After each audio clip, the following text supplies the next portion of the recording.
احمد فراز کے ایک شعر سے کرتا ہوں. زندگی سے بس یہی گلا ہے مجھے، تو بہت دیر سے ملا ہے. احمد فراز صاحب نے تو جس پیرائے میں جس کسی کے لیے یہ شعر کہا تو کہا، میرے بالکل یہ جذبات اپنے ادبی فورم حسن کے لیے، اور کیوں ہیں اس کی وجہ آپ کو گفتگو کے دوران خود ہی پتہ چل جائے. پچھلے دنوں میں ہم دوست اکٹھے تھے، اس مشاورتی اجلاس میں اس پروگرام کا فیصلہ ہوا.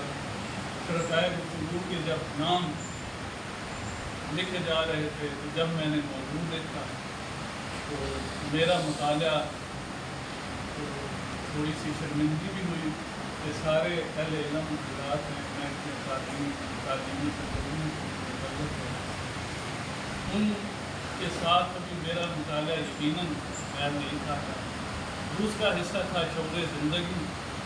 تو جس عمر کی جس نیت پہ ہم پہنچ چکے ہیں، 40 سال تک بندہ ہر دن میں ایک نئی بات سیکھے تو پھر بھی کافی ساری باتیں سیکھ جاتے ہیں، کچھ نہ کچھ زندگی کا شعور پیدا ہو جاتا ہے.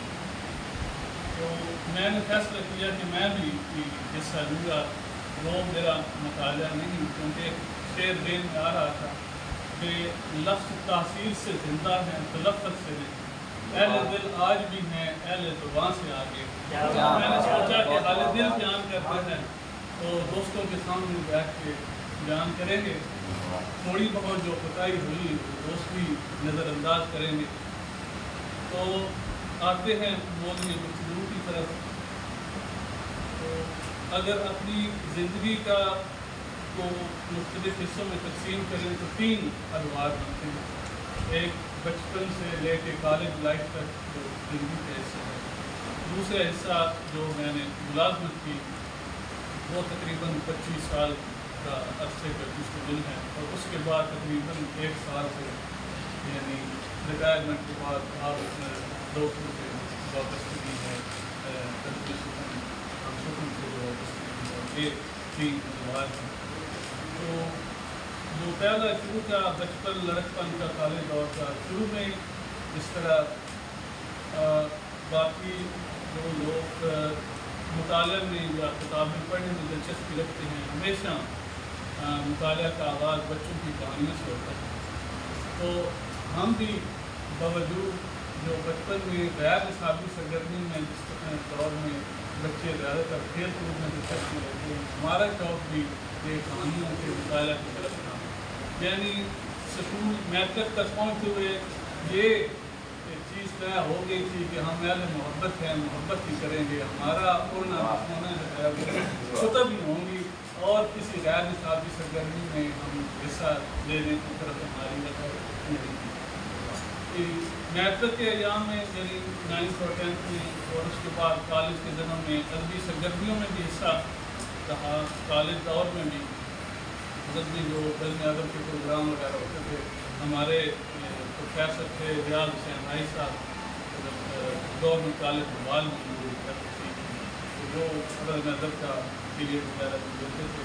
تو وہ خصوصاً گولڈ میڈلسٹ تھے، ابھی اردو گولڈ میڈلسٹ تھے، شاعر بھی تھے. انہوں نے غزل اس وقت سنائی تھی، ابھی مجھے اس کے 1-2 شعر یاد ہیں کہ وہ دل ربا سے ہی دل کے آس پاس تو ہو، روح شناس تو ہے دل شناس تو ہو، شاید وہ ستمبری سے باز آ جائے، ہمارے درد کا چہرے پہ انعکاس تو ہو. یعنی یہ انہوں نے 1 دفعہ سنائی تھی، 96 کی بات ہے، مجھے ابھی تک اس کے کرنے سے یاد ہے. تو کالج دور میں ایک تو عمر کا تقاضا ہوتا ہے، اس وقت کیونکہ زیادہ رجحان شاعری کی طرف تھا. اس دور میں فرت بادشاہ کا ڈنکا بیٹھتا تھا، اور عمر کے تقاضے کے حوالے سے بھی ادھری طبیعت مائل ہوتی تھی. بسی شاہ یا محسن نقوی کی ابتدائی دور کی جو غزلیں رومانیت کا پہلو بھی ہیں اس طرف. ہاں ایک اضافی چیز کہ مجھے ذرا مزاحیہ شاعری میں تھوڑی سی دلچسپی پیدا ہوئی. دبیر صاحب کی جو فقائی کلیات ہے، کافی ذہین کتاب کی مجھے یاد ہے، کالج کی لائبریری سے لے کے وہ انہوں نے اس کا مطالعہ کیا. تو اس سے پتہ چلا کہ شاید جو ہے وہ صرف مزاحیہ بات ہی نہیں ہوتی، اس کے پیچھے وہ زندگی کے حقائق کس طرح معاشرے تک قارئین تک پہنچا رہا ہے. کیونکہ بچپن میں تو جو بندہ کہانیاں ڈائجسٹ ناول پڑھتا ہے اس کا حاصل مطالعہ یہی ہوتا ہے کہ زندگی کے ایام میں سے چند لذت کے کچھ لمحے تو ایک خیالی دنیا میں بندہ چلا جاتا ہے، ایک اپنی وہ دنیا ہوتی ہے اس پہ کچھ لذت کے لمحات کشید کر لیتا ہے، کیونکہ وہ اس کی فینٹیسی اور وہ خیالی دنیا ہوتی ہے. جب اس میں تھوڑا سا شعور پیدا ہونے لگا تو یہ صرف مزاحی شاعری نہیں ہے جب کالج اور پیچھے، بلکہ اس کے پیچھے دراصل معاشرے کی جو ناہمواریاں ہیں ان کو پیش کیا گیا ہے، ان پہ ہلکی چوٹ دی گئی ہے اور یہ پیرایا رکھا گیا ہے کہ بات زیادہ تلف بھی نہ ہو اور معاشرے تک لوگوں تک بات پہنچے.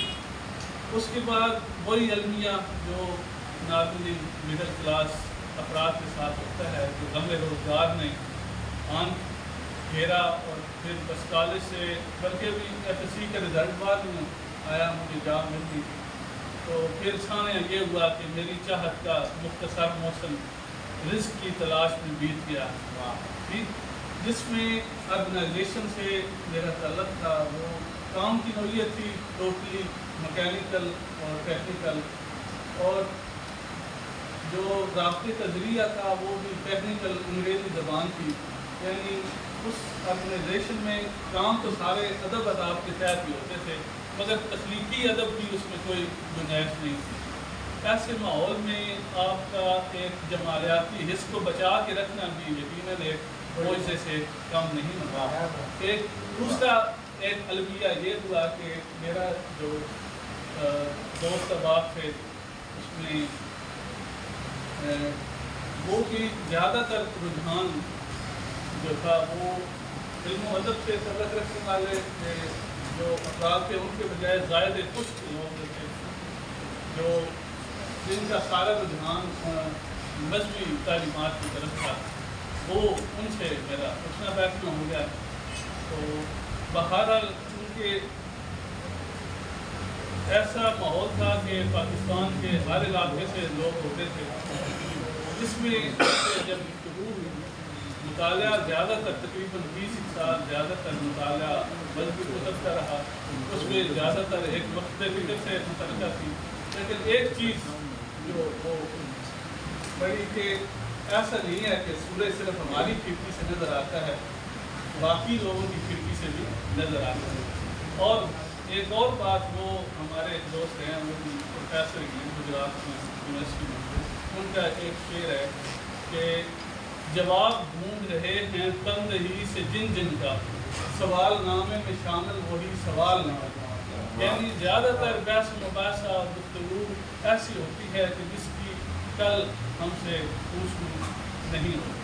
بہرحال اس کے بعد یہ فیس بک کا دور آیا.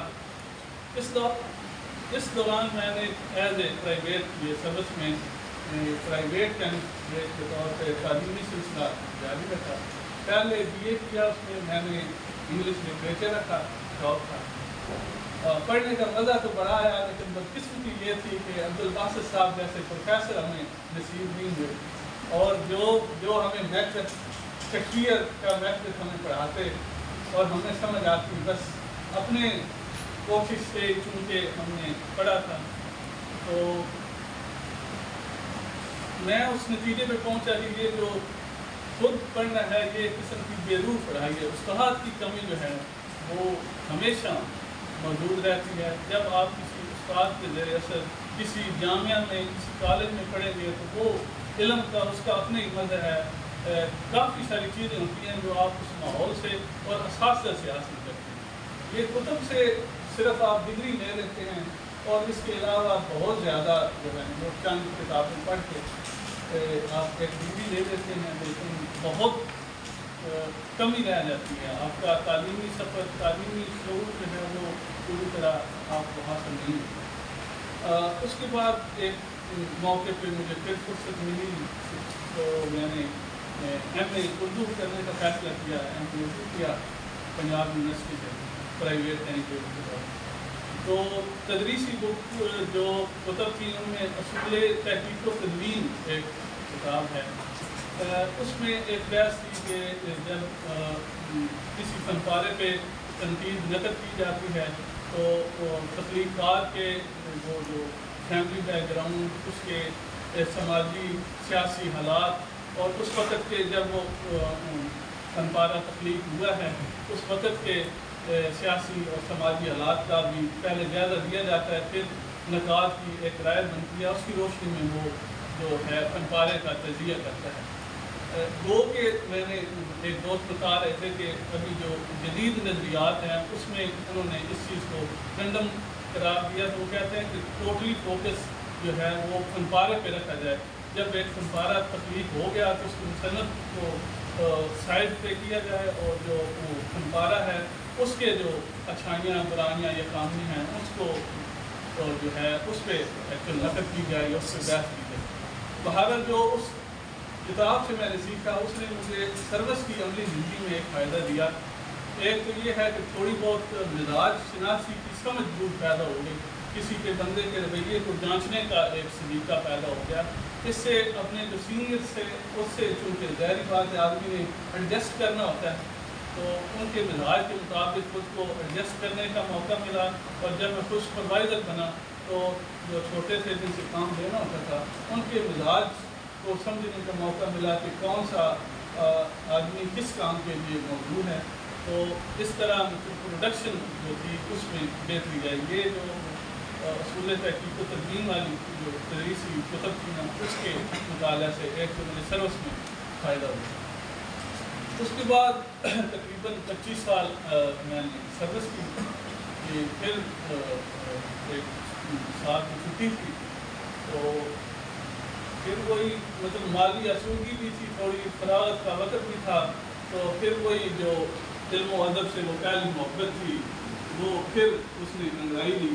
ابھی ایسا تو کوئی سین تھا نہیں کہ ہم کسی سے کہتے کہ اس عشقگی کو دور کرنے کے لیے، اس طرف کو دور کرنے کے لیے کہ رکھ دے ماتھے پہ میرے دستے ہنائی اپنا ڈھونڈ گھما کے ہمارے پاس نثار بھٹی صاحب تھے، ان سے ذکر کیا کہ ظاہری بات ہے ابھی فارغ ہیں تو میں چاہتا ہوں کہ دوست احباب کی صحبت ہو جو اہل علم ہوں، خصوصاً پڑھے لکھے افراد ہوں، علم و ادب سے وابستہ ہوں۔ تو یہ ہمیں جو ہمارے سرپرست ہیں ریاض حسین عامر صاحب ان کے پاس لے آئے، انہوں نے اپنا دستے شفقت میرے کندھے پہ رکھا اور ہم سخن کا ایک رکن بنایا۔ اس کے بعد تقریباً سال ہو گیا ہے کہ میں اس سرگرمی سے وابستہ ہوں۔